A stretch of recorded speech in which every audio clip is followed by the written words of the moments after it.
Uma das formas que nós utilizamos para fazer uma organização empresarial é por meio da definição de uma estrutura organizacional. Ou seja, como que eu vou organizar essa empresa, definindo as atividades, os níveis hierárquicos e o sistema de comunicação entre as diversas áreas dentro da empresa. Quando eu vou montar uma estrutura organizacional, eu preciso olhar o grau de centralização da empresa, o local das assessorias, as atividades principais, o grau de centralização ou descentralização. Depois que eu faço essa análise dentro da empresa para montar uma estrutura organizacional e ter entrevistado as pessoas nos seus diferentes cargos, eu vou pensar no critério de departamentalização. Quando eu falo critério de departamentalização, eu posso pensar em critérios tradicionais e critérios inovadores. Pensar em critérios tradicionais significa organizar a empresa, por exemplo, em função das suas atividades funcionais. Atividades funcionais são as áreas básicas da administração. Departamento, por exemplo, financeiro, departamento de recursos humanos, departamento de compras, departamento de produção, departamento de contabilidade.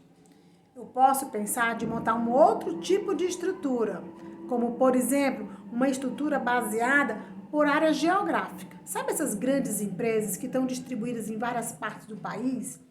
Que ela pode organizar a sua estrutura em função do norte, nordeste, sul, sudeste. As multinacionais com certeza fazem por continentes ou por aglomerados de países. Isso significa uma organização geográfica. A outra forma de você pensar numa departamentalização é por processo. Pensa uma indústria têxtil. É muito provável que ele vai ter a área do desenho da roupa, depois o corte, depois a costura, depois o acabamento, a parte de silk. Cada momento deste processo constitui-se um departamento, uma área. Outra forma de você pensar também numa departamentalização tradicional é por meio dos clientes.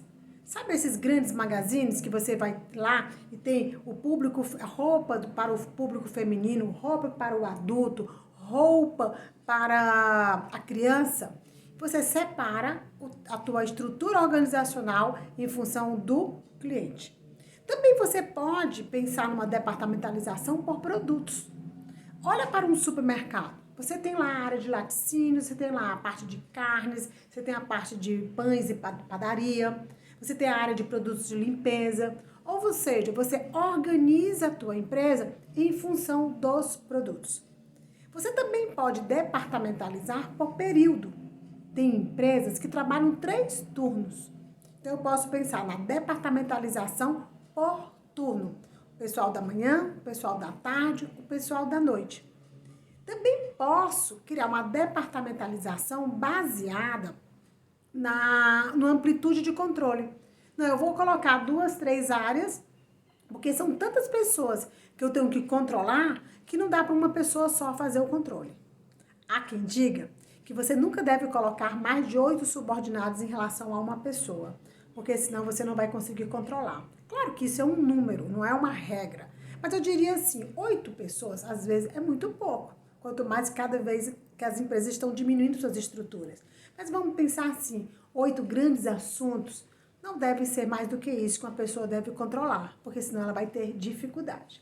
Sobre essas situações que eu passei para vocês de departamentalizações, são as departamentalizações tradicionais, que consideram um ambiente mais estável.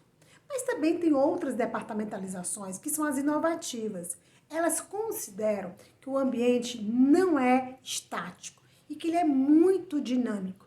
E logo, para isso, o que é que vai precisar? Vai precisar de novos modelos. E aí a gente pode contar com o modelo matricial, que é um modelo típico, digamos assim, das empresas que trabalham inclusive por projetos, em que as pessoas muitas vezes têm mais de um comando, tem 2 chefes ao mesmo tempo. Tem a estrutura só por projetos. Eu organizo a minha equipe de acordo com os projetos que eu vou fechando e vou contratando.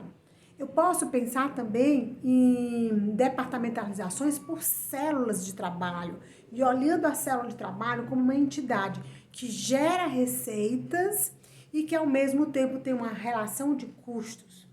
Posso pensar em criar uma departamentalização só com foco de novos projetos. Sabe aquela empresa que tem que estar sempre inovando e trazendo mudanças para a organização, novos mercados? Ela constitui muitas vezes áreas só de novos empreendimentos, tá? Então, dessa forma, estou passando para vocês as principais características e dos tipos de departamentalizações, seja no âmbito tradicional, seja no âmbito inovador. Qual é a melhor forma para a sua empresa? Não tem uma receita. Depende de cada situação.